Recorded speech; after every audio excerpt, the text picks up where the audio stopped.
Capítulo 12. Meditando sobre la excelente majestad de Dios. Regla 8. Medite sobre la excelente majestad de Dios. Esta es la manera para humillarse a sí mismo y ver qué tan vil es usted.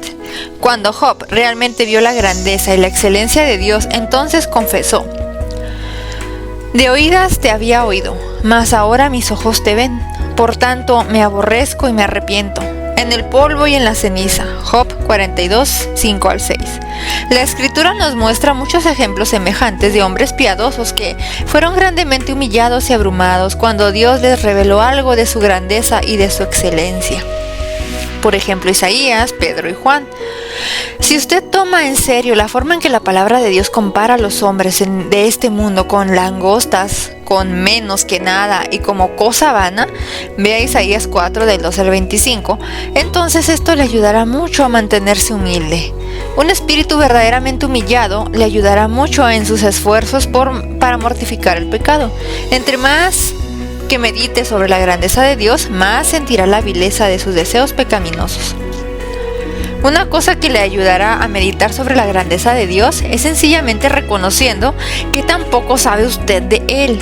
Usted puede saber lo suficiente de Dios para mantenerse humilde, pero cuando usted hace un recuento, resulta que usted sabe todavía muy poco acerca de Él.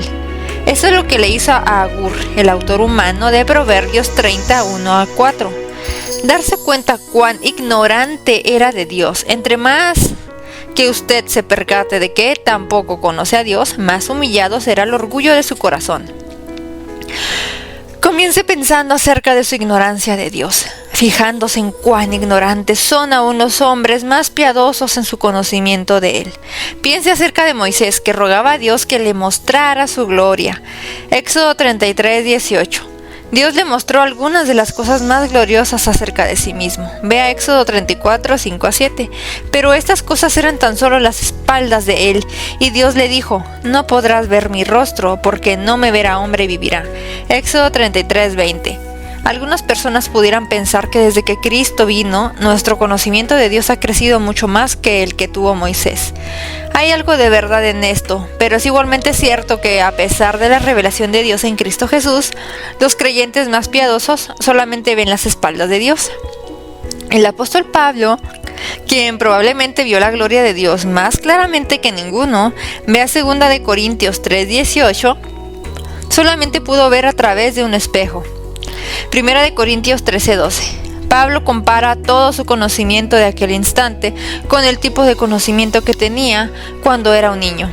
Usted pudiera amar, honrar, creer y obedecer a su Padre Celestial, y Él aceptará sus pensamientos infantiles, porque esto es lo que son, pensamientos infantiles. No importa cuánto hayamos aprendido de Él, aún todavía conocemos muy poco.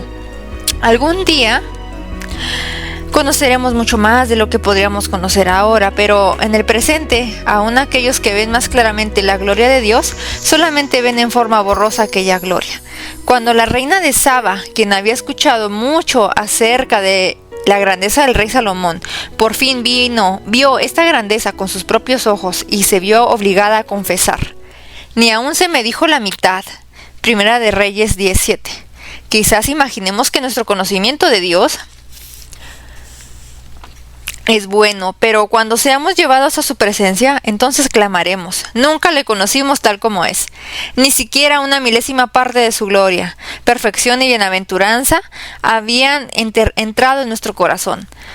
Muchas de las cosas que creemos acerca de Dios son ciertas. El problema es que no podemos entenderlas completamente. No podemos comprender del todo a un Dios invisible. Por ejemplo, ¿quién puede entender la descripción que nos es dada en 1 Timoteo 6:16? El único que tiene inmortalidad, que habita en luz inaccesible, a quien ninguno de los hombres ha visto ni puede ver. La gloria de Dios es tan grande que ninguna criatura puede mirarla y vivir. Dios se describe a sí mismo en estas maneras para ayudarnos a ver cuán diferentes de nosotros y para mostrarnos lo poco que conocemos acerca de Él como realmente es. Piense en la eternidad de Dios, un Dios que no tuvo principio y que no tendrá fin. Podemos creer esto, pero ¿quién puede realmente entender la eternidad? Lo mismo es cierto en cuanto al misterio de la Trinidad. ¿Cómo puede Dios ser uno y a la vez tres? ¿Un Dios y sin embargo tres personas distintas en la misma esencia? Nadie puede entender esto. Esta es la razón por la cual muchos rehúsan creerla. Por la fe podemos creer el misterio de la Trinidad, pero ningún creyente realmente lo entiende.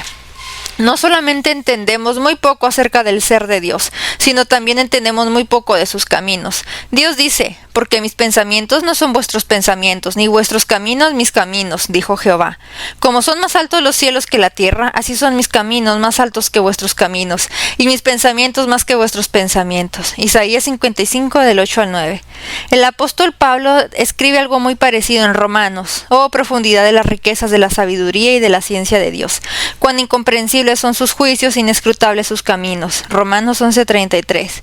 Aunque en ocasiones el Señor nos enseña las razones de las cosas que Él hace, hay muchas otras ocasiones cuando simplemente no podemos entender sus caminos. Al enfatizar cuán poco el creyente conoce de Dios, no estamos sugiriendo que sea imposible conocerlo. Tampoco estamos subestimando la revelación tremenda que Dios ha dado a través de su Hijo. En muchas diferentes maneras, Dios ha revelado muchísimo acerca de sí mismo. El punto que estamos enfatizando es simplemente que somos incapaces de entender plenamente aún lo que Dios ha revelado. Debemos estar agradecidos por todo lo que sabemos de Dios, pero entre más sabemos, más nos sentimos humillados por lo poco que realmente sabemos. Dos cosas hay que nunca debemos olvidar. Primero, nunca debemos olvidar el propósito que Dios tiene al revelarse a sí mismo. No es para descubrir su gloria esencial de modo que le veamos tal como es. Más bien, Él simplemente revela suficiente conocimiento de sí mismo para que tengamos fe en Él y para que confiemos, le amemos y le obedezcamos. Este es todo el conocimiento necesario y suficiente para nosotros en este estado presente. Sin embargo, en el estado futuro, Él hará una revelación nueva de sí mismo, y entonces todo lo que sabemos ahora nos parecerá como la sombra de aquellas nuevas revelaciones. Segundo, nunca debemos olvidar cuán insensibles y lentos de corazón somos para recibir todo lo que la palabra de Dios quiere enseñarnos acerca de Él. A pesar de la clara revelación que Dios nos ha dado, todavía sabemos muy poco de ella. Mientras que usted piense acerca de la grandeza de Dios y cuán poco usted conoce de Él, ore para que este sea un medio para humillarle. Quiera Dios llenar continuamente su alma con su santo temor de Él, para que los deseos pecaminosos nunca puedan prosperar y florecer en su alma.